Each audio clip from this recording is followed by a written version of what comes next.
Hey, it's Sam, and welcome to another Monday Musing. So tonight, seeing as we talked about manga last week, I want to talk about anime conventions that I've been to at least, and what comic conventions could potentially learn from anime conventions, some of the things that I see anime conventions just do really well and would love to see on the Comic-Con circuit. So, my very first convention, way back in 2008, was an MCM. I went as a civilian. I didn't start selling at conventions until about 2013, 2014. So, in my time, I've been to a number of anime cons and comic cons, and on the anime side, we're talking things like Kitakon, Amicon, Iacon. Never did make it to a Minami-Con, but yeah, it's neither here nor there. And the main thing that seems different to me is that an anime con largely feels like a weekend away. It's like a 4-day mini holiday. It's really weird. Whereas a Comic-Con, you sort of sometimes just go for the day, and it's almost like you walk around a giant dealer's hall and then you leave. Some of my friends recently online have compared it to a shopping mall that you have to pay an entry fee for. And actually, they're not far off. A lot of cons, will have panels and cosplay contests and other things going on. But the whole paying to get into a shopping mall thing does tend to ring true. So, what do anime cons do different? I'm going to focus mainly on the ones I've been to. I have not been to any Anime League events. However, from what I hear, they're largely set up the same way. But typically speaking, they will book out an entire hotel, or they will book out a university campus during one of the school holidays when the students aren't there. So you've then got the entire campus to do what you want with. And because they've got, either the university campus or the hotel, they then link in with the hotel or the campus to sell the rooms to convention goers. So what you end up with is you buy your ticket for the weekend. And that's another thing they do. It tends to be, you're either coming for the full weekend or you're not. Day tickets, not really a thing at an anime con, whereas at a multi-day Comic-Con, you can have, your Friday, Saturday, Sunday tickets. So that's kind of weird. You're either in or you're out. Now, the anime cons tend to be run by the fans, for the fans, typically non-profit organizations. So what you end up with, everyone's in the same place, and everyone's there for 4 days. So it feels a lot more communal. Yes, there is a dealer's room, but it's not the main attraction, not by far. In fact, it takes up very little of the floor space in most circumstances. The same is true for Artist Alley. You've usually got 2, maybe 3 artists there. The dealers really isn't the focus, whereas the opposite is true at Comic-Cons. The dealers is the bulk of what there is, and the indie artists is the bulk of what there is. And I like having a lot of indie artists. I'm one of them, so I'm going to be a bit biased there. They also do a bring and buy usually, which is sort of like an anime car boot. It's convention attendees basically bringing and selling off the things that they don't want anymore. And it's a really good way to pick up like long stretches of manga on the cheap, and old DVDs that just aren't in print anymore and that kind of thing. So if the focus isn't on buying stuff like it is the majority of Comic-Cons, what is the focus on? Well, the focus is typically on fan-run events. So these are things like cosplay workshops, or Zelly Taylor did a very, very good panel that she's run a couple of times now, and they're on YouTube, because every panel from every anime con tends to end up on YouTube. Got basically convention etiquette, which has one rule: don't be a dick. Unfortunately, the audience that go to watch that tend to be the ones who, don't need the lesson in the first place. So she could get the Deadpool cosplayers in there to fucking well listen. Then we might get somewhere. Don't get me started on Deadpool cosplayers. Just don't. But no, they'll have workshops, artists will give talks on their techniques. I've done a couple. You have various events going on. Kitacon, in particular, is famous for its talent show, its cosplay masquerade, and its ridiculous parties. So, yeah, Kitacon parties, I don't really do social, and, I usually cap out at about 5 pints, and I never really I don't get stupid drunk. It just doesn't happen.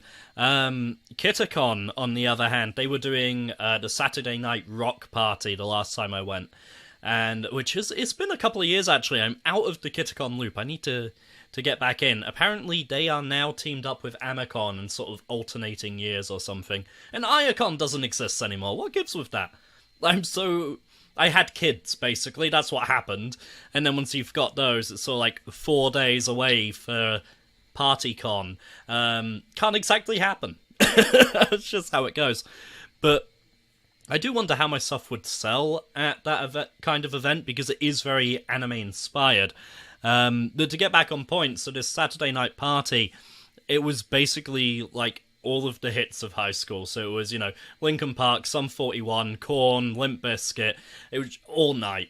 And I went intending to have a couple of drinks, and I ended up coming back. It was about 3 a.m., and I only know that as a second-hand story, because my fiancé told me, basically saying, you were back at 3 a.m. There are photos of me at this party. I do not know who the majority of the people in the photos are. I know James Briggs and Matt Calvert, who were the guys I went to the party with. No idea who the others are. Couldn't tell you. And I'm terrible around strangers. I don't do strangers. I'm sorry. I'm either comfortable with you or I'm not. And if I'm not, it's going to take a very long time until I am.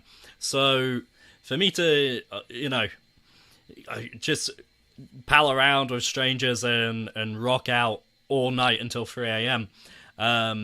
They can throw a party, put it that way. If they got me partying, then I'm a grumpy asshole, folks. If they got me partying, then they can throw a party. And I do think it's this sense of community, everyone gets up, comes down, has breakfast together in the hotel or university campus, everyone sort of tends to have lunch and dinner together because the parties are going on all night. It's just this weird thing where the convention doesn't end, and people just go, chill out in the pool for a bit. Oh, maybe go catch a panel. It's very, very relaxed, and that's supported by things like a gaming room. So there is always a gaming room, and it's basically just a bunch of retro video game consoles hooked up. Just go in, sit down, play a game for a bit, take part in a Street Fighter tournament. Why not? And you do genuinely meet new people at comic conventions. So I have an American friend by the name of William Sover, who I met at Amicon. Basically, we were having just basically some drinks in the bar, and Joanna's, my other half, is much better at making friends than I am. So she made friends with William's other half, Elizabeth. They went off together to watch a late-night hentai panel, which left me and William basically just downing Guinnesses for several hours until about 1, 2 a.m.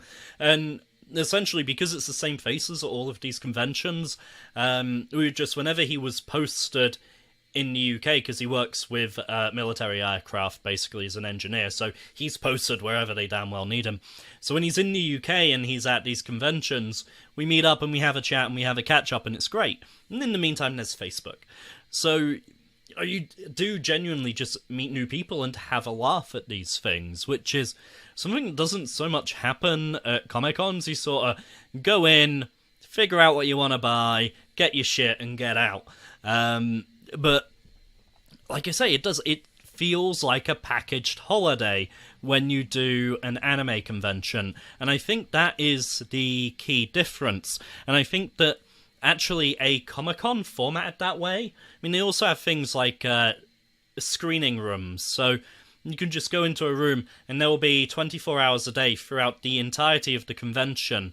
They will just be streaming anime on a big screen, so you can be like, oh, what are they playing right now? Oh, Hellsing. We'll go watch some Hellsing for a bit. Why not? And it's just chill as. There's nothing quite like it. I think a Comic-Con adopting that approach could be very, very interesting. I'd certainly love to see one. So there are obviously drawbacks to these, and I'm gonna not name names because, I'm still friends with a fair few anime convention organizers, and I'm pretty sure they might be a bit about me sharing too much. But you've had to deal with things like, essentially, if you are the chairman of an anime con, congratulations, you are getting no sleep for 4 days. Essentially, every problem will come back to you. And because you are, in the hotel or you are in the university campus, essentially you do have some responsibility for what your attendees do to those facilities. So, if it's an MCM and it's at the Excel and they've just hired out the Excel and someone trashes the IBIS, someone always trashes the IBIS, but not so much MCM's problem. They happen to be in town for Comic-Con, but what they do outside of Comic-Con, not our problem.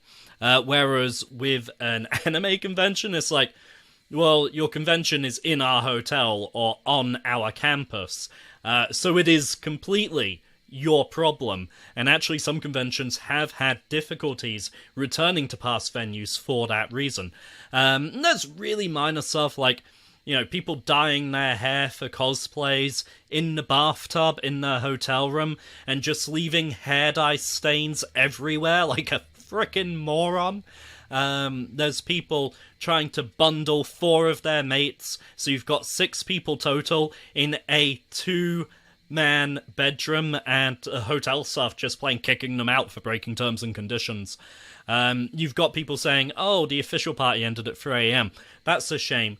Let's have a party in the goddamn corridor of the hotel and wake up an entire floor of rooms while we do it. People like ordering in Domino's and then just leaving the boxes strewn about the place. People going in the pool in cosplay makeup. Don't. Are you thick? Or drunk? Thick or drunk? Possibly both. Don't do it. Don't do it. It's bad. Don't do it. Assassin's Creed cosplayers, and now people are going to know who I'm talking about. Assassin's Creed cosplayers climbing onto the hotel roof because they'll get some sick pictures, yo. No, just get down. Especially if you have to climb across a couple of balconies and then clamber your way up there. Surely that is enough sign that you are not supposed to be on the roof. Burning every hotel room has, obviously, those little pocket Bibles in. Burning them in the shape of a satanic circle on the hotel grounds, not a good idea. Likewise, filling a bathtub with one of the complimentary Bibles in there and claiming that you're bathing in holy water does not go down very well. Punching a hole through the wall and leaving a post-it note above it that says One Punch Man was here is not cool. And these are just things they have to deal with. The Hilton at the NEC, a lot of people know exactly which con this particular instance relates to, but they have a hallway, and at the end of the hallway is basically a full-length mirror, so ceiling to floor mirror, and it's the end of the hallway. So there's a guy, and it's about 11:30, he's gone, he's drunk, basically sees himself in the mirror, and thinks it's someone else in the same cosplay that he's in, so he glomps the mirror. Now, for those who don't know, a glomp is when you just charge right up and do a jumping hug. He did that into his own reflection in this full-length mirror. Did not end well. It's... And this is the thing, when people are causing a ruckus, 1 year... the entire venue for a particular convention was not booked out. They were sharing space with the National Tile Awards. And I'm not kidding, this is a conference for tiles. I'm talking bathroom tiles, kitchen tiles, ceramic tiles. The industry, and of course as an industry, there has to be an industry. We get our ceramic tiles from somewhere. they were having their annual award ceremony in the same venue as an anime convention. Okay. So, what ended up happening was one of the people at the Tile convention tweeted, "I've had enough of these goddamn manga shaggers." And he did, on Twitter, hashtag manga shaggers, but also hashtag the convention name, so it appeared in the convention feed, and everybody retweeted it. And, by the next morning, there were people who went out into town with just, bought some blank t-shirts from Primark, went to a printer shop, and the next day they had t-shirts with hashtag manga shagger across the front. And other people were like, I ain't going into town, just grabbed a Sharpie and scrawled across the t-shirt, manga shagger. There were people at the parties with body paint, had manga shagger written on them. It was, we took it and made it ours, put it that way. And it's carnage. I mean, the parties in particular, it's not unknown for anime conventions to have ambulances, multiple ambulances called, because people are paralytic. They also have issues with ID, with people smuggling their underage friends in, because most of these conventions are 18 plus. And essentially, all of these issues aren't just issues for the convention organizer, they're issues for the hotel or university campus, and university campuses / hotels problems become the organizers' problems. And I'm not gonna lie, the anime community is sort of... It strikes me as we spend so long having to be normal and restrained, that when we get together, we make up for lost time and just go absolutely fucking nuts. And it's probably not helped by... there are a lot of young people in that crowd. There's a lot of sort of college-age kids. One thing you will hear a lot at an anime convention is, well, there goes my student loan. Good thing I don't need to pay rent or anything. But hey, I got this cool figure of Son Goku. I've never, ever done that. Better get a weekend job. Anyway, so it does tend to be quite chaotic, and I think that is maybe why some anime convention organizers just get out after a couple of years. They just can't anymore. I think that's also something to be wary of. If you're a Comic-Con organizer and you're thinking, actually, this whole deal sounds kind of cool, I wouldn't mind running something similar to that, know exactly what you're letting yourself in for. I might even suggest, go to Kitakon, Amicon, or Minami-Con, or a push an Anime League event, but from everything I hear, they're not very well organized. Check one out, maybe, but I've certainly, over the years, had a hell of a lot of fun at them. I wish I still got to go to them. Maybe when the kids are a bit older and their grandparents are actually willing to take both of them a couple of nights in a row. At the moment, they'll take one for one night at a time, and that's about the limit. So it's we can't, it's not a suitable atmosphere. We did try one year when our daughter was very, very young. It is not accommodating to babies, toddlers, and small children. It just, you can't do it. You can't. But yeah, I think it's just like a holiday. I keep saying that because it's true. It feels like 4 days away with a bunch of your mates. It's great. It's a great time. It's glorious. And I would love to see a Comic-Con do something very similar. Something like it's more like a retreat. There we go. It's less like a convention, more like a retreat.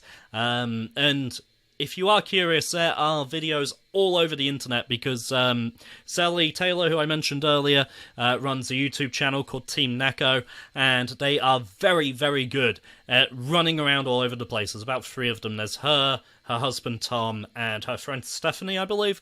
They run around all over the convention, filming the different panels and stuff, and then they upload it to YouTube afterwards. There are events in there, you go in and it's right, here's a box of cardboard, make a mech costume, you've got 30 minutes, go, and you're in teams. There are pub quizzes, there are charity auctions, here's a signed thing from, this particular anime producer, look, here's a signed print from them. Can we get 10? We've got 10. 20? 20 in the back of the room. 30! And and they raise money for charity, and it's a beautiful thing. So yeah, I'd just like to see someone give it a go. I'm not insane enough. I'm sorry, I've got too many lines. Thankfully, my camera's really bad, so you can't see just how many lines I've got on my forehead. It's supposed to be HD, but this is coming out really grainy, I've noticed. I don't know, maybe I need to fiddle with settings or something, but, I get stressed enough without trying to run a Comic-Con inspired by an anime convention. I think I'm going to leave that to someone a little more adventurous and patient than me. Because I'd just wake up, the second day. And that's the other thing they do, actually. Opening and closing ceremonies. So again, it's got a very definite, welcome to the festival! Bang! We're kicked off! And they're always over the top and insane and amazing. And they have, anime music video competitions that they play on a big screen and someone wins a prize. And, talent shows where people do, you get bands play, you get stand-up comedians, you get all sorts. It's just brilliant. But yeah, no, I'm going to wrap this. Somebody out there, please try it, and then let me know that you're trying it so I can attend. And I will catch you all next week, where I don't know what I'm going to talk about next week yet, but just don't get me on Deadpool cosplayers, because we will be here for a 3-hour fucking video, okay? Catch you soon.